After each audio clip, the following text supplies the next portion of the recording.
যেটা নামকরণ করেছি আমি ভুল ট্রেন। আমরা সবাই যাত্রা করতে ভালোবাসি, সবাই সবার মতন করে নিজের জীবনযাত্রা শুরু করি।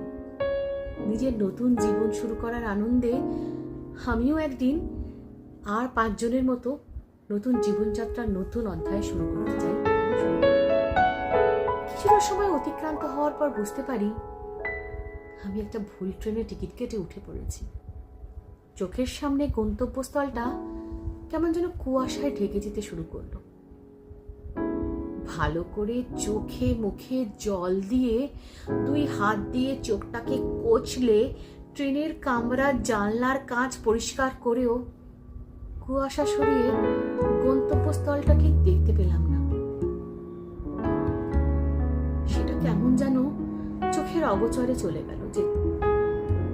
যে ভালোবাসার স্বপ্ন নিয়ে, যে ভালো থাকার স্বপ্ন নিয়ে জীবনযাত্রা শুরু করেছিলাম, সেটা চলতেই থাকলো, কিন্তু গন্তব্যস্থল আর চোখে পড়লো না। গন্তব্যস্থল খুঁজে পেলাম না। তাই ভুল ট্রেনের টিকিট কেটে অন্য কোনো গন্তব্যস্থলের আশায় বা অন্য কোনো নতুন শহরে নেবে নতুনভাবে গন্তব্যস্থল খোঁজার চেষ্টাটাও আর করতে পারলাম না। সব থেকে যেটা বড় চিন্তা, আশেপাশের মানুষজন, চেনা পরিচিত লোকজন, সমাজ, সন্তান, কি বলবো এদেরকে? সবাই তো চিৎকার করে বলবে, কেন আরেকটু ট্রেনে সফর করলে হতো না? হয়তো স্টেশন দেখতে পেতি, হয়তো গন্তব্যস্থল চোখে পড়তো, আরেকটু না হয় যাত্রা করতি, এত তাড়া কিসের? সব থেকে বড় তাড়া তো ছিল নিজের কাছে। স্বাবলম্বী ছিলাম না যে, এত কিছুর উত্তর দেবো কি করে?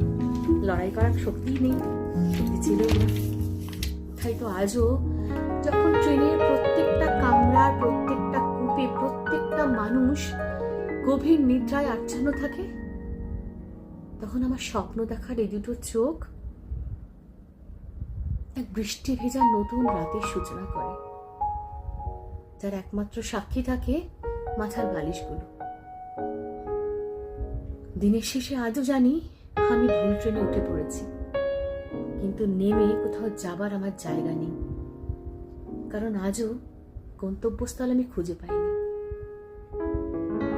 কবে সেটা খুঁজে পাবো সেটাও জানি না। কেমন লাগলো অবশ্যই জানাবেন, আপনাদের উত্তরের অপেক্ষায় থাকলাম।